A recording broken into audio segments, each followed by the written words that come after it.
प्रमोदताईंचं ऐकायलाही उत्सुक आहेतच. भावाचा सागर असंच म्हणत असतो. त्यामुळे आपण भाव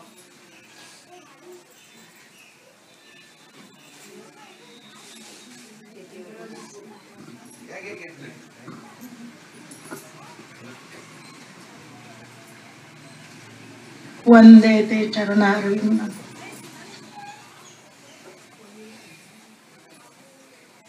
प्रमोदचे जसे भाव दाटून आले तशा अनंत भावांची गर्दी अंतकरणामध्ये झाली.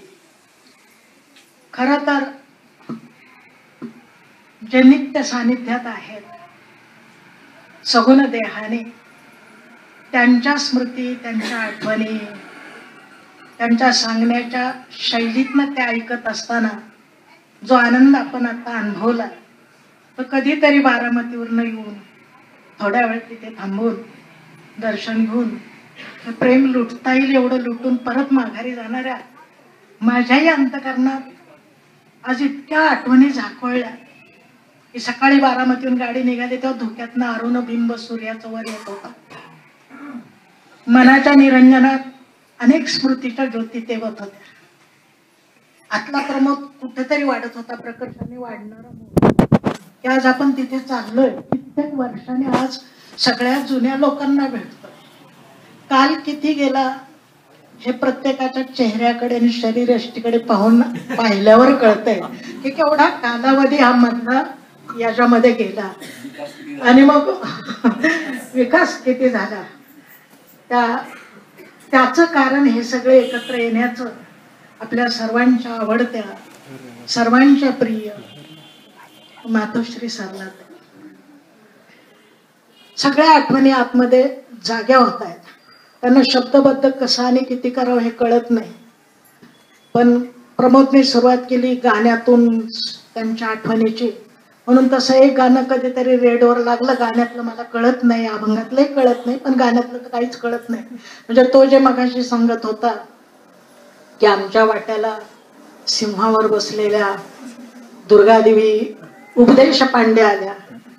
स्वामींच्या अगोदर मी दांडेकर मामांच्याकडे जात असल्याने मी त्यांचा आदर्श ठेवून संसाराचा कुठलाच भाग मला ज्ञात नसल्याने हे अनुभव काय असतात हे मला कधी कळलं नाही की नेमकं काय असतं. पण मी एक जरूर पाहिलं की मायबाप होते आणि आईची प्रीती काय असते ते मायबाप दोन्ही मी स्वामीजींच्यात आणि आईंच्या मध्ये पाहिले. आणि म्हणून कधी ते गाणं लागलं ना तर स्वामित्वाने श्रेष्ठ होते, सर्वश्रेष्ठ होते, सद्गुरू म्हणून श्रेष्ठ होते. ते शब्दांकित होणारे नव्हते, पण त्या शिवाची जी शक्ती होती ती शक्ती पाहिली की विलक्षण वाटायचं अंतकरण. चंदनचा बदन चंचलसी किरण हे जर सगळं पाहिल्यानंतर त्यांचं ते दृश्य रूप मला माझ्या नजरेसमोर आठवतं की स्वामीजी त्यांची स्तुती करायला लागले तर त्यांचे डोळे ज्या नजरेने स्वामीजींच्याकडे पाहत होते अशी मुद्रा आजपर्यंत मी एकाच्याही बायकोची पाहिली नाही. अनेक बायका पाहिल्या, पत्नी पाहिल्या, माता पाहिल्या, पण ते जे लाजणं, अप्रतिम लाजणं आणि काय हो काय सांगता असं काहीतरी म्हणणं, ते म्हणणं सुद्धा इतकं थोडस असायचं.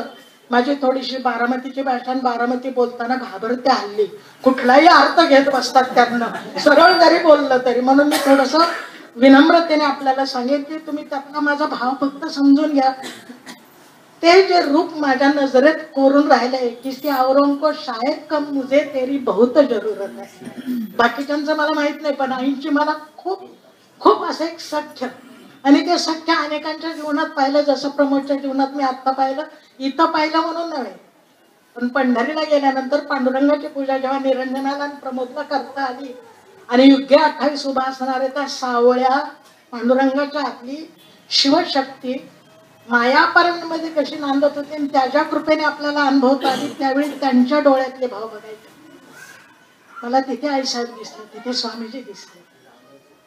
सर्वांवर अखंड आणि सुख अनवरत प्रेम करणार एक मातृहृदय, आईपेक्षा प्रेमळ असलेलं. संत म्हणतात तसं, तू माऊलीहून मयाळ, चंद्राहून शीतळ, पाण्याहून पातळ कल्लोळ प्रेमाचा.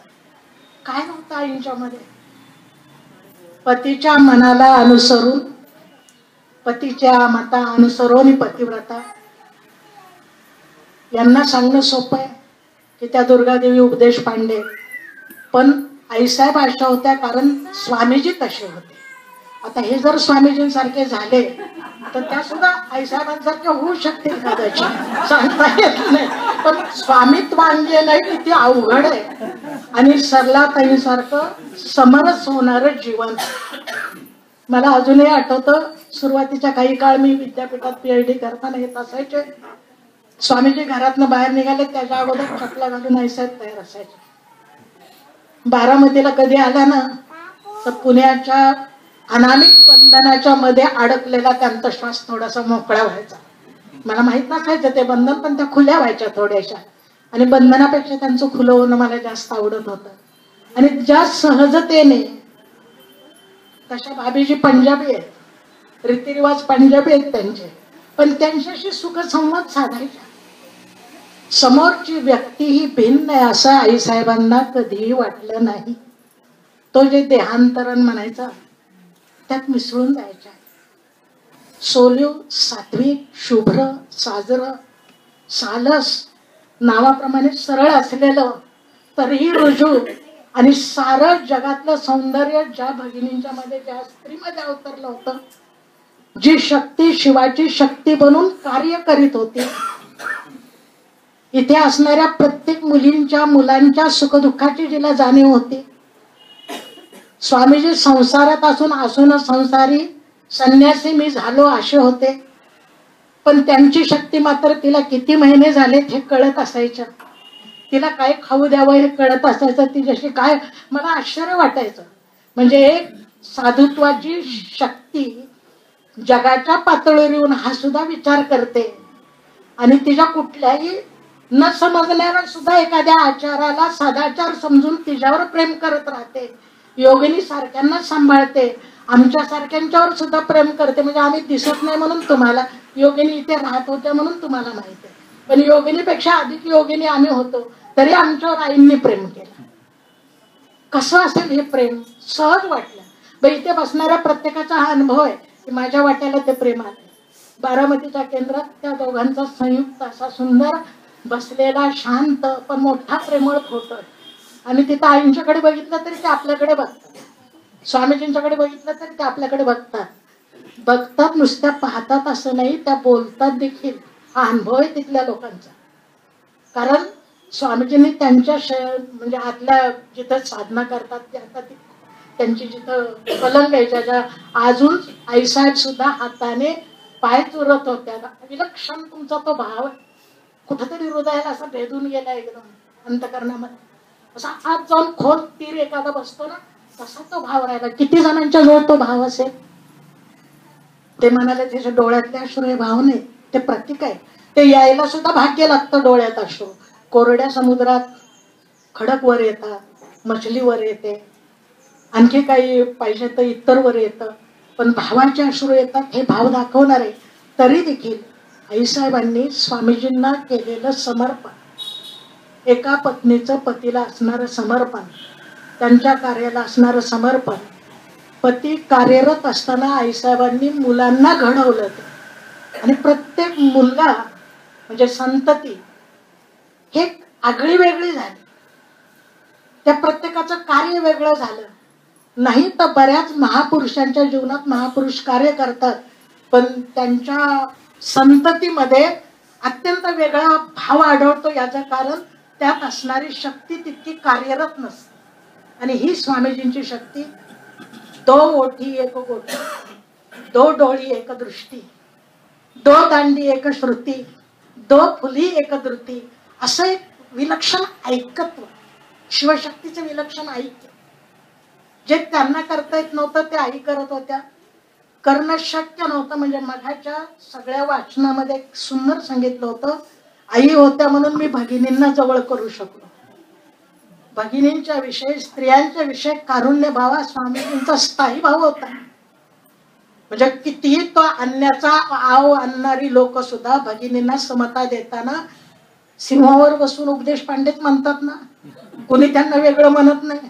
आणि स्वामीजी म्हणजे मी रागू नको तू, मी अतिशय प्रेमाने बोलते, पण जी स्वामीजींच्या मधली समता होती आणि कारुण्याने त्या व्यक्तीला, त्या स्त्री जीवाला उचलून, हे कारुण्य फक्त शिवाच्या ठिकाणी असतं, कारण त्याने ती शक्ती निर्माण केलेली असते आणि त्या शक्तीच्या आड जे काही येत असेल ते बाजूला सारून तिला घडवत राहणं.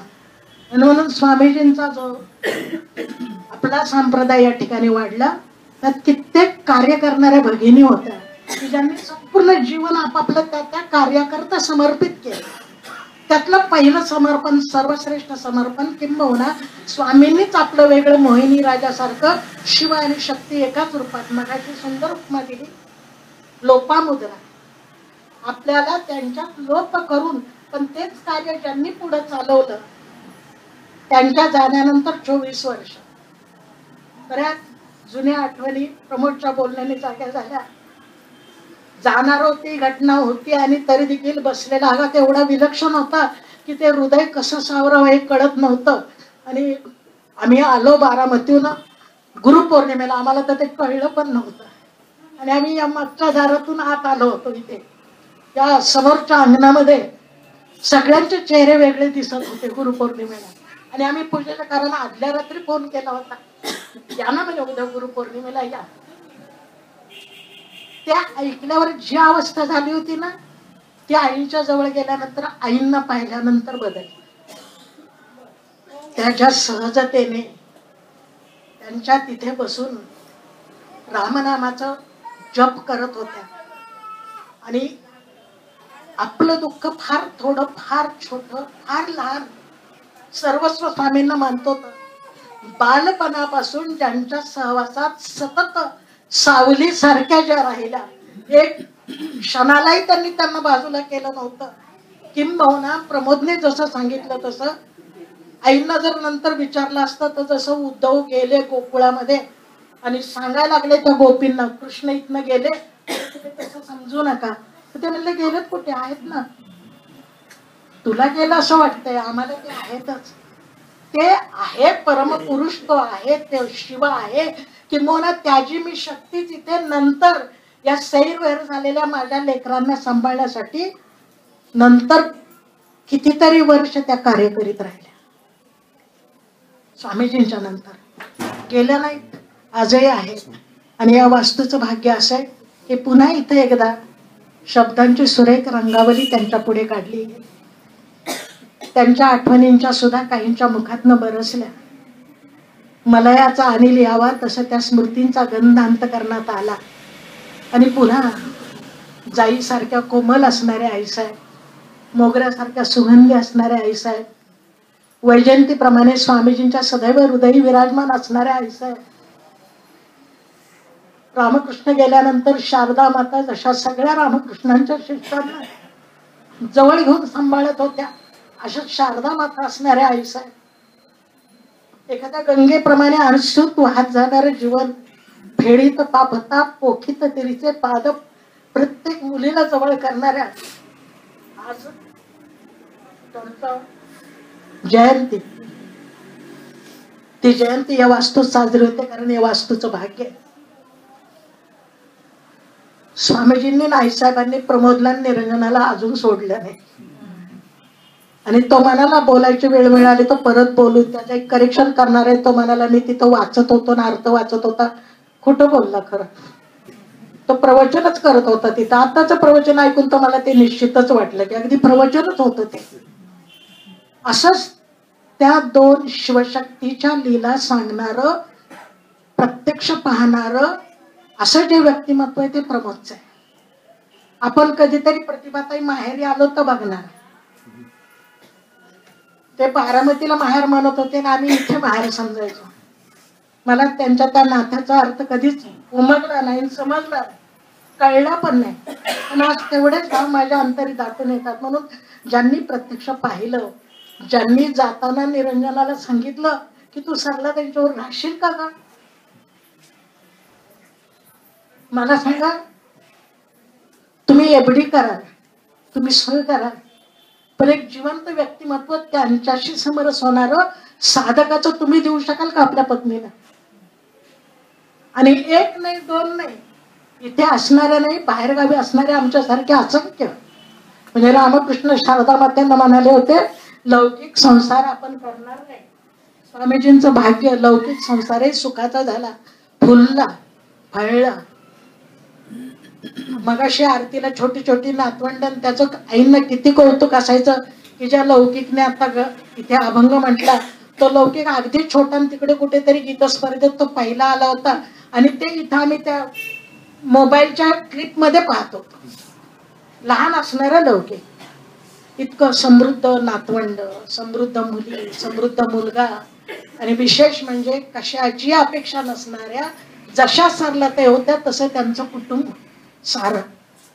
जसं त्यांना कशाची स्वस्वार्थ कुठलाही नव्हता ना, तसं संपूर्ण कुटुंबाला स्वामीजींचा, सरलाताईंचा जगाला प्रेम देण्याचा, आनंद देण्याचा, वाढावया प्रेम भक्ती भाव धर्म कुळाचारी नाम विठोबाचे, असं सुख देण्याकरता जन्माला आलेलं हे शिवशक्तीचं स्वरूप. त्याच्याविषयी किती बोलणार आपण, शब्द तिथे पडतील, भाव अगाधित दाटून येतील.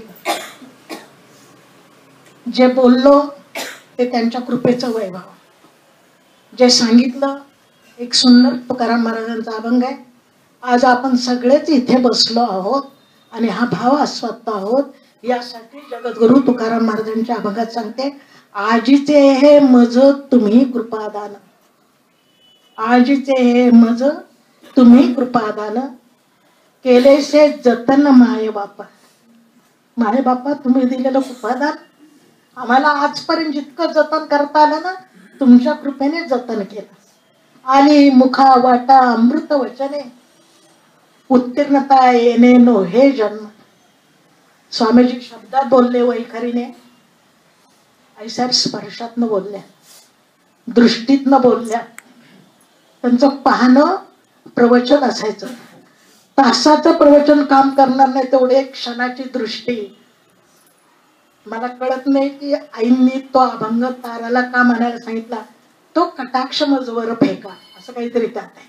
तो एक कटाक्ष आईंचा. सगळे जर बसले तर त्यांच्याकडे स्वामीजी बोलत असतील, सगळे त्यांच्या त्या शब्द सुधेच्या, शब्द प्रभुत्वाच्या त्या प्रेमरसात वाहून देहभान हरपायचे, पण बसलेल्या सगळ्यांचं स्कॅनिंग आईसाहेबांचे डोळे करत असायचे. ते स्कॅनिंग चाललेलं असायचं आणि त्यातनं जी बरसणारी सुद्धा होती त्याचा जो एक वेगळा आनंद होता, त्याची जी अवर्णनीय अनुभूती होती ती मला नाही शब्दांकित करता येत नाही. आली मुखा वाटा अमृत वचने, उत्तीर्णता येणे जन्मे नोहे, तुका म्हणे तुम्ही उदार कृपाळ, तुका म्हणे तुम्ही उदार कृपाळ, शृंगारिले बाळ कौतुके. एक बाळ नव्हतं, इथं बसणारी सर्व त्यांची बाळ.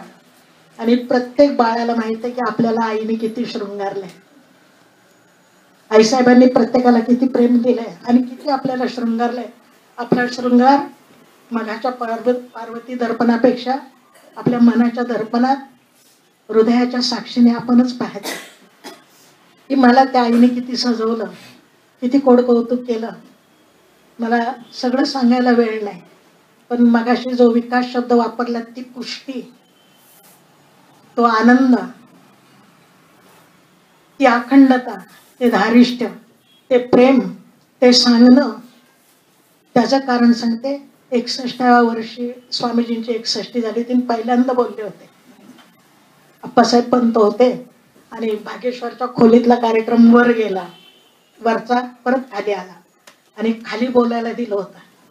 बोलून झाल्यावर आईसाहेबांनी मला मोठ्या प्रेमाने खडीसाखरेचा एक खडा तोंडात भरवला आणि त्या खडीसाखरेचा तोंडात भरवलेल्या खड्याची गोडी माझ्या सगळ्या शब्दात तेव्हापासून आतापर्यंत आली. माझं काही नाही, वाचून सौंदर्य माझे नाही, म्हणून असंवर्य हे दैविकी औदार्य, वाचून स्वातंत्र्य माझे नाही.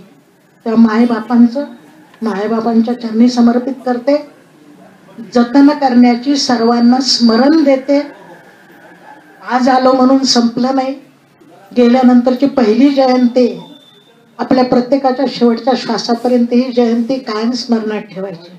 पुन्हा परत सगळ्यांनी एकत्र यायचं. काल किती असू दे, कदाचित काठी घेऊन सुद्धा चालून वर यावं लागेल, दृष्टीला दिसणार सुद्धा नाही. आवाज ऐकल्यावर तू कोण, म्हणजे मला इथं ते विजय खांडेकर हे प्रमोद बोलल्यामुळं नंतर नावं लक्षात आली. चेहरे खूप ओळखीचे वाटत होते, पण हेच ते काहींना खरंच म्हणजे मुलींना सुद्धा नाही. म्हणजे मला प्रमोदिनी, नीला, लीला त्यावेळेचा ग्रुप होता. आणि मग किती मैत्रिणी दिल्या स्वामीजींनी, किती भगिनी दिल्या, किती कुटुंब दिले, किती बंधू दिले. जे सतत जवळ येत राहिले ते जाणवत राहिले, जे दूर राहिले कधीतरी भेटल्यावर. पण जेव्हा जेव्हा त्यांच्या चरणाशी आले त्या वेळेला ते सगळे भेटले. आमच्या बारामतीत तुम्ही अजूनही आहात. तुम्हाला माहित आहे, बारामती सारं काही पळवते, बोलत नाही मी स्पष्ट जास्त. तसं सद्गुरूंनाही नेलं आणि सद्गुरूंसहित सगळ्या सद्गुरूंच्या वैकुंठाला सुद्धा नेलं.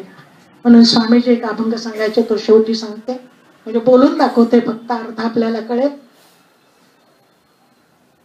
स्वामीजी आईसाहेबांच्याकडे बघत हा अभंग वेगळ्या पद्धतीने म्हणायचे, ज्याला कळला त्याला. काय येऊ नये मज पांडुरंगा पाय.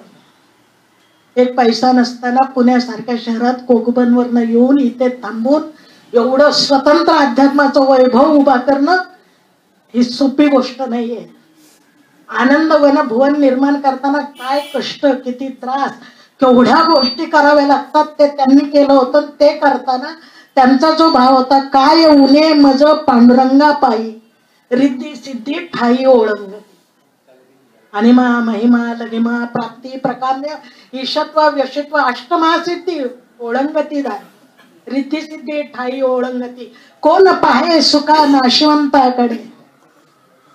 आपण सर्व्हिस मधनं एक्सटेन्शन घेतो आणि त्यांनी दुकान बंद केलं. बंद करताना चेहऱ्यावरचे भाव ज्यांनी पाहिले शेवटच्या दिवशी दुकान बंद करून स्वामीजी आले, किती आठवणी त्या ब्युटी क्लास स्टोअर मधल्या आपल्या सुद्धा हृदयात आहे आणि ते आपल्याला विसरता येत नाही.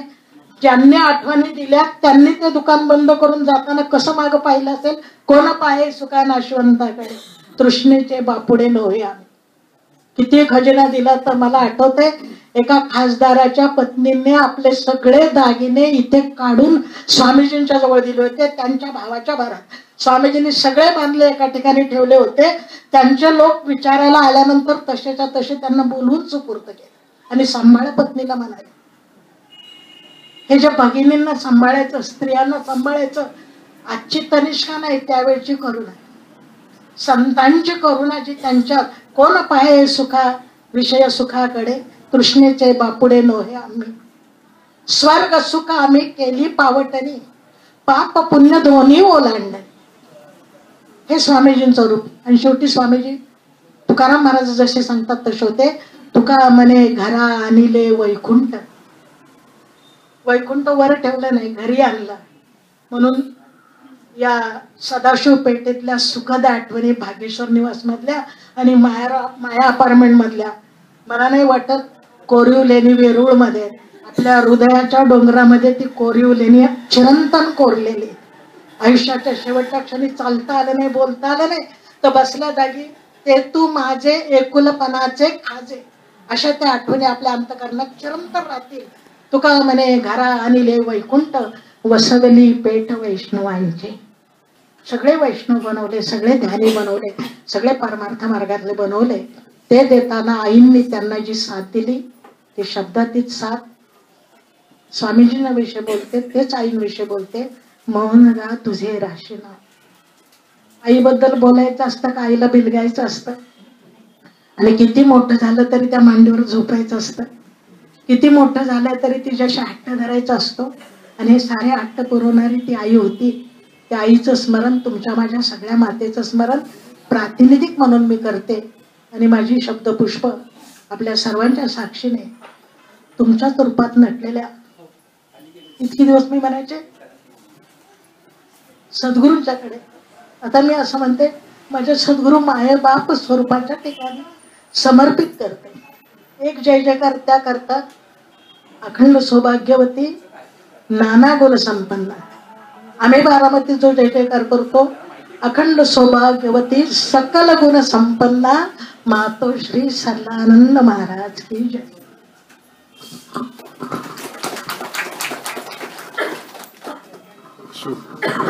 अशू प्रशांत एक अभंग म्हणेल. स्वामींचा अभंग आहे.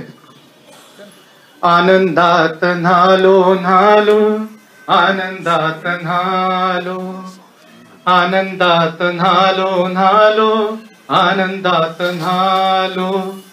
गुरु कृपे करोनिया, गुरु कृपे करोनिया, पूर्ण ब्रह्म झालो. गुरु कृपे करोनिया, पूर्ण ब्रह्म झालो. पूर्ण ब्रह्म झालो, पूर्ण ब्रह्म झालो. आनंदात न्हालो न्हालो, आनंदात न्हालो, आनंदात न्हालो न्हालो, आनंदात न्हालो. सार्थक वाटे झाली या वेचाचे, सार्थक वाटे झाली या वेचाचे. जीवन झाले पूर्ण अमृताचे, जीवन झाले पूर्ण अमृताचे. खिन्नता न स्पर्शे शिवा प्रसन्नता ल्यालो, खिन्नता न स्पर्शे शिवा प्रसन्नता ल्यालो. पूर्ण ब्रह्म झालो, पूर्ण ब्रह्म झालो, पूर्ण ब्रह्म झालो. आनंदात न्हालो न्हालो, आनंदात न्हालो, आनंदात न्हालो न्हालो, आनंदात न्हालो. आघवा संसार मोक्ष रूप झाला, आघवा संसार मोक्ष रूप झाला. ज्ञान देऊनिया जनाबोध केला, ज्ञान देऊनिया जनाबोध केला. असोनी संसारी संन्यासी मी झालो, असोनी संसारी संन्यासी मी झालो. पूर्ण ब्रह्म झालो, पूर्ण ब्रह्म झालो, पूर्ण ब्रह्म झालो. आनंदात न्हालो न्हालो, आनंदात न्हालो, आनंदात न्हालो न्हालो, आनंदात न्हालो. माधवाची ऐसी स्थिती जना जाणवेना, माधवाची ऐशी स्थिती जना जाणवेना. अपूर्ण मनासी पूर्ण जोजवेना, अपूर्ण मनासी पूर्ण जोजवेना. प्रेम रंगी त्यांच्या परी रंगुनिया गेलो, प्रेम रंगी त्यांच्या परी रंगुनिया गेलो. पूर्ण ब्रह्म झालो, पूर्ण ब्रह्म झालो, पूर्ण ब्रह्म झालो. आनंदात न्हालो न्हालो, आनंदात न्हालो. गुरु कृपे करोनिया, गुरु कृपे करोनिया. पूर्ण ब्रह्म झालो, पूर्ण ब्रह्म झालो, पूर्ण ब्रह्म झालो. आनंदात न्हालो न्हालो, आनंदात न्हालो, आनंदात न्हालो न्हालो, आनंदात न्हालो. एक सगळ्यांनी प्रसाद घेऊन जाते. याच्यानंतर बापूसाहेब